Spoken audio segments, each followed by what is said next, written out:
wifuza iki?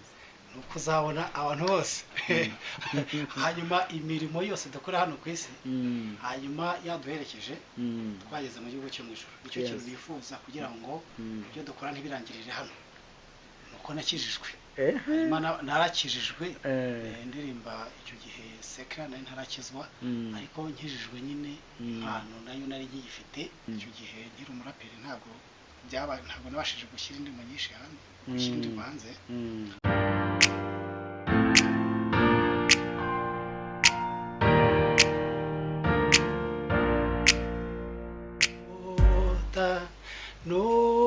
N'ubw'isi yabiruhijwe n'amapfa utegeka kwihinduriza kw'inyanja imirabana y'igatuza mu rukiko rw'abera. Wow. Numvaga nsa nkaho ndi kuzamuka mu mwuka vraiment. Numvaga ibirimo neza. So, reka tuze dukubita hasi cyadukora se unyibutse buye. Indirimbo yawe yitwa ngo iki? Icyo nifuza. Icyo wifuza? Yego. Wifuza iki? nuko uzabona abantu bose hanyuma imirimo yose dukora hano ku isi hanyuma yaduherekeje twageze mu gihugu cyo mu ijuru. Nicyo kintu nifuza kugira ngo ibyo dukora ntibirangirire hano ahubwo no mu ijuru. Niba turirimba no mu ijuru tuzaririmba, niba ducuranga no mu ijuru tuzacuranga. So reka duse nkaho twimbikira hasi muri rusange. Ese watangiye music ryari? Winjiye mu ruhangano rwa music by'umwihariko gospel, uguraza no gushima ku kimundi udakora scream music indirimbo zisanzwe ugahitamo gospel kubera iki? Urakoze cyane. Uravuze uti natangiye music ryari by'umwihariko gospel. Hanyuma gospel nayitangiye 2019 wanatangiye gospel. Wanashize indirimbo yange hanze ya gospel ariko si cyo gihe ntangiye kuririmba kuko impamvu waruvuze uti kuki ntakora na seka ariko nari umuraperi ibihe bya mbere. Indirimbo zisanzwe se cyangwa wa gospel? Indirimbo zisanzwe kabisa, hip hop. Eka hanyuma si uwo mwuka n'iki iyo mpano kugira ngo yaguke ujye muri gospel yaje nuko nakijijwe. Narakijijwe indirimba icyo gihe seka nari ntarakizwa ariko nkijijwe nyine impano nayo nari ngifite yagombaga kugira ko rero niyo mpamvu nahinduye style njya muri gospel aho ndi nyine indirimbo zizoretse imitima y'abantu. Okay. Zihimbaza Uwiteka. Kugeza ubu ufite indirimbo zingahe? Ubu ngubu hari indirimbo 6 ziri hanze. Ufite video zingahe? Video 2. Video y'indirimbo yitwa Ineza nakoze mbere. Hanyuma nakoze n'ingi icyo nifuza. Video yasohotse rwose uyu munsi kabisa. Yes. Reka nkwibarize. Ubona itandukaniro ari irihe hagati yo gukora indirimbo zihimbaza Imana n'indirimbo zisanzwe? Abakijwe bazita izisi. Ubona harimo ire tandukaniro? Itandukaniro ririmo ni message zitanga. Hanyuma ariko zose ni indirimbo nziza bitewe na message zigenewe. Niryo tandukaniro ririmo. Kuko zose ni indirimbo. Yes. Hanyuma muri zo ndirimbo 6 harabamo mwarafatanyije kwa kundi umuntu nyine muririmbana cyangwa se aburi gutegura bambonye bande ababanzi bagiye batandukanye bashobora kuba ari bakuru bawe mu buryo bwa music? Urakoze cyane. Indirimbo hari indirimbo yitwa Witinya ni audio nayikoze nko mu mezi nka 3 bashize, nayifatanyije n'umusore witwa umuhanzi Erice n'umuririmbyi mwiza cyane muri Korali Shalom. Hanyuma iyi ndirimbo icyo nifuza nayikoranye twayifatanyije n'umukobwa witwa Claudine uririmba muri korali yitwa ukuboko kw'iburyo uzwi cyane mu ndirimbo yitwa Ikidendezi. Niyo twafatanyije ino ndirimbo. Aka kanya nka Riderman cyangwa se Budoge cyangwa se Jebor muri abo banzi akubwira ati reka dufatanye gospel, mfite gospel nanditse kandi ndashaka ko tuyiririmbana, wabyemera? Cyane rwose. cyane rwose gospel twayiririmbana ariko wenda tujye content ntabwo byakondra. Yes. Ubuhanzi bwawe mu by'ukuri watangiye urumva ko uracyari amaraso mashya mu by'ukuri mu music, ariko niko kandi bavuga ngo umuntu ngo nagafa ariko si asagafu k'imvuga rimwe, kuko buryo umuntu abasha gukora indirimbo 6 ngira ngo aba yakoze vraiment, aba yakoze cyane. Ufite umuterankunga cyangwa ni umuterankunga? ndacyari kwipapa nka niba ariko baje wamwemera. Umuterankunga aje ntabwo koko se umuntu akanga umuntu umufata amaboko. Ubusanzwe ntago uba muri korali? Mba muri korali yitwa Enihakuri. Korali ikorera umurimo w'Imana mu itorero rya ADPR, hanyuma hitwa Nyarugenge. Yego. Hanyuma ikora umurimo w'Imana mu cyumba cyo kuwa gatatu.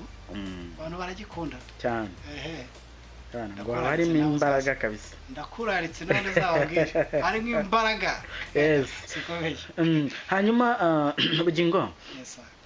Uri umwe mu basore ase bura kuba uri umusore, abantu benshi twajya tuganira bagiye batanduka bakora umurimo w'Imana mu buryo bwa music cyangwa guhimbaza Imana mu ndirimbo, usanga bibaguye cyane, bibaguye pe. Wowe ubona bitakugoye? Abasore uvuze ngo ntibikugoye waba ubeshye. Nyine birakugora, hanyuma kugira ngo nawe uzazigire ngo ibintu bikugora hanyuma kandi ukabitsinda. Icyo koze kugeza none hasi ndatsindwa, ariko ubwo ejo simbizi. Aho umaze igihe watangire music isanzwe n'ubu ngubu uri muri gospel, aho ubona wakunzwe n'abakobwa cyane ni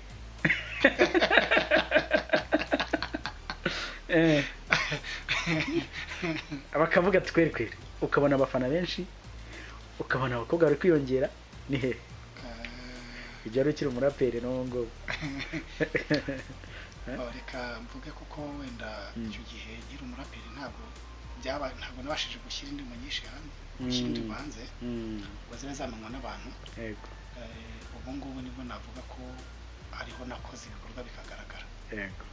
Nubwo hari amarushanwa mbere najyaga njyamo nk'ayitwa talent detection yategurwaga na Baskizi icyo gihe, ariko ntabwo twari twakageze ntaragera ku rwego rwo gukora indirimbo mu studio bitewe wenda n'icyo gihe n'ubushobozi bwa butari buhari. Ubu ngubu nibwo wenda nibwo nyine bakoze aka kibazo cyangira gikweje. Abantu se abakobwa barimo n'ababyeyi uri umuhanga kabisa. Hanyuma reka duse nkaho nanone dushimaho mu by'ukuri music yawe, indirimbo zigiye zitandukanye zigenda zihimbaza Imana ukora muri rusange, ubona hari kuzamo inyungu mu bigendanye no ku mufuka, cyangwa se umuziki wo ukora mu buryo bwo kuvuga ikananga ubutumwa abantu bakizwe cyangwa se bankurikire, ukora mu buhe buryo uteganya mo kubona agafaranga cyangwa uteganya kuvuga ati kankorera umurimo w'Imana uko nakijijwe? Ntabwo nkorera umurimo w'Imana kuko nakijijwe, kuko umuntu udakijijwe ashobora gukora umurimo w'Imana. Ariko rero ngewe intego mfite nanone intego mfite ntabwo ari iyo gushaka amafaranga. Intego mfite ntabwo ari iyo gushaka amafaranga, mfite umwanya wo gushaka amafaranga mu buzima busanzwe mu kazi. Hanyuma ariko kuko impata itarano nahawe bagomba kwibyaza umusaruro, hanyuma nkabwiriza abantu. Iyo niyo nyungu ya mbere. Niba hari umuntu wumvise indirimbo yanjye akayikunda akumva hari ikintu yamuhinduraho ko nizo ubutumwa bwiza, iyo niyo mpano, niyo nyungu ya mbere, niyo nyungu nge nkeneye bwa mbere na mbere. Yes. Kugeza ubu ngubu ujya uhura n'abantu bagiye batandukanye bakakubwira ati umuziki wawe courage vraiment. Ese niba ufite ababyeyi akumva nk'indirimbo yawe yaba yarakugiye ngo iki nk'ijambo rya mbere niba yarakumvishije koko akavuga ati mwana wanjye indirimbo yawe nayumvishije, ese yaba yarakubwiye ngo iki? Urakoze cyane ko icyo kibazo ubajije. Ariko ubundi biragoye ko nyine umuhanuzi yemerwa iwabo, ariko nyine yaratunguwe, yarumiwe, abatese kumbi ati kumbi ni wowe twumvise uririmba cyane wowe twabonye uririmba. Icyo kibazo nicyo yibajije rero ndaho nti ni yego nigewe ubona ko atewe ishemwa nicyo kintu kabisa. baravuga ati courage rwose ntawe nciye intege. Okay. Hanyuma ubu turi gusa nkaho twerekeza ku musozo, ndashaka iki utanga ubutumwa ku bahanzi bagenzi bawe mu itorero usengeramo etse ku bakunzi bawe Yesu kugira ngo byose bibumbatire hamwe, hanyuma nkubaza ikibazo cyane matwerekeza ku musozo. Ubutumwa rero natanga cyane cyane ku bahanzi bagenzi banjye nyine biterwa n'impamvu yatumye umuntu aba umuhanzi. Ariko njyewe icyo nakwifuriza umuntu cyangwa se ubutumwa natanga ni uko twakorera Imana dukorera ariyo yaduhamagaye, tukamenya ko ariyo dukorera atari abantu dukorera, tudakorera itorero ahubwo twe dukorera Imana ariyo yaduhamagaye. Hanyuma rero imirimo dukora tukaba twumva ko turi kuyikora ariko turi gukorana n'Imana, kandi tukayikora ariko tukumva ko turi gukorana n'Imana. Icyo gihe rero Imana izashima ibyo dukora kandi izabishyigikira kuko tuzaba turi gukorana, bizagira umusaruro na nyuma y'iki gihe. Kuko ubaye umuririmbyi gatahira ko waririmbye kazibona ejo hamwe n'abandi kuko utari uri gukorana n'Imana. Ariko ibyiza ni uko wakomezanya n'Imana. Imana ikavuga ngo mfite umuririmbyi wanjye. uri umwe mu bahanzi bagenda bantungura kenshi ko ngenda nkumva ku mpande hirya no hino cyangwa se nkubona ubundi abahanzi ba gospel kenshi bakunda kwifunga amashati makoti abantu bakanigiriza kweri buryo uvuga ati kabisa. Ariko nawe ntandukanye nabyo no kubera ntabwo ntandukanye nabyo ariko cyangwa uri kuvuga uko mbona oya inshuro nyinshi ndakubona akabaye ko duhuye turi muri weekend zewe. Niko impamvu urabona nashyizemo agatiriningi hanyuma rero duhuye nyine kubwiyo mpamvu ari muri weekend ariko ubundi wari wambana ku cyumweru nashyizemo kacongo meze neza ku gatisi kameze neza n'agashati mperuka kubona umuntu wifunze kweri na ka karavati. Urumva niyo mpamvu. Ariko ubuzima bwose cyangwa se imyambaro idakojeje isoni nta kintu itwaye. Iyi myambaro nambaye neza. Bugingo uri umusore bogari kandi impano yari kugenda yaguka cyane, ikarengeza kukubaza ikibazo cyane biragikwepa cyuko ashobora kuba abakobwa bariyongereye mu buryo bwo kukurikirana cyangwa kubwira ko bagukunda. Nigeze no gurira ahantu hamwe nawe ahantu hamwe mbona kuzwi so muri rusange ufite umukunzi? Urakoze cyane. Buriya wasanga mufite ariko ntabizi. Wasanga mufite ariko ntabizi. Ariko rero wenda amakuru wenda yizewe nuko mfite abakunzi. Ariko wenda warushatse kuvuga nka fiance. Fiance. Ubu naza ndakubwiza ukuri tuzabimenya, uzahita ubimenya. Akasiko cy'abahanzi benshi bamwe na bamwe badakunda kwemera ko bafite abakunzi. Buriya ntabwo baba bafite. Umufite wabyemera. Wabeshya wabeshya kuri TV koko. Ejo nahamagaye mbonye mu kiganiro ambwira ko nawe izo bituma rero nibaza ati se kuri cy'abahanzi benshi. So ariko nuza atarapfa uyu mugabo warimbaga mu njyana za Gatrick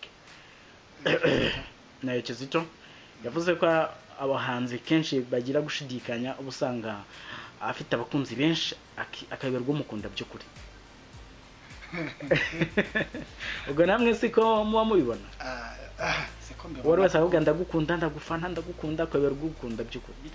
Abafana bakabona n'umukunzi nyine cyangwa se n'umukunzi ashobora kuva mu bafana. Ubwo rero hari umuntu abakireba nyine. Rero hari umuntu abatari yafatisha niyo mpamvu wenda batabyemera. Keretse rero umuntu yabeshya ko ari n'Imana. Twanzura music yawe, indirimbo zawe zirushaho kugenda zihimbaza Imana, ufite gahunda ki ko zizagera kure bingana iki cyangwa se no gukorera aha mu gihugu gusa cyangwa ufite n'uburyo byo kuzagura kugira ngo zibe zagera no hakurya y'umupaka? Ya intego ndayifite ariko ku buryo bwo kuzagura ntekereza ko no kuzigeza kure ngiye nkora ibyo nshoboye indirimbo hanze gikoze iyo uyikunze ukayiha mugenzi wawe buryo ngo yaguye hari igihe ushobora kuyiha n'uwo hanze iba yageze buryo ni nk'ubwo buryo. Niba ntacyo bitwaye ngo we promosiyo tanga nomero zawe niba bishoboka. Hari umukunzi ushobora kuba yavuze ati iki kiganiro nagikurikiye kandi uriya musore nkurikije indirimbo numvishije ndumva namubwira courage cyangwa se nkabona ibintu nk'ibyo. Murakoze cyane kandi kuko nibyo ni byiza. Hari igihe umuntu aba agukunda kumva kuri radiyo kuri TV kubona ariko ashaka kuba yakuvugisha muri byo. Gutanga nimero yanjye nta kintu ntwaye. Ni 07 8 53 52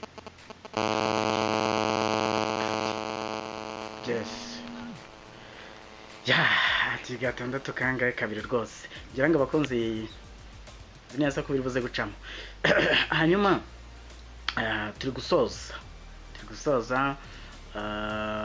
unatanze na namba zawe kugira ngo abantu rushaho nyine kujya bagura ibitekerezo byo bitandukanye ngo bwire abantu muri rusange indirimbo zaho bagenda bazisanga. Murakoze cyane. Indirimbo zanjye hano ziri cyane cyane aho bazibona kuri YouTube bandikamo Bugingo Erice. Indirimbo zanjye urazibona kuri YouTube, ukazibona kuri Instagram, ukazibona no kuri Facebook. Aho rwose ushobora kuzibura. Aho niho ziri cyane cyane ariko no ku maradiyo ziba zihari igihe bagiye bazisaba ku ma TV bazibonayo. Ubwo ni Bugingo Erice. Uzatumye indirimbo y'umuhanzi bita Bugingo Erice niyi ni sawa nibyo. Yego. Je nibaza impamvu utahinduye izina.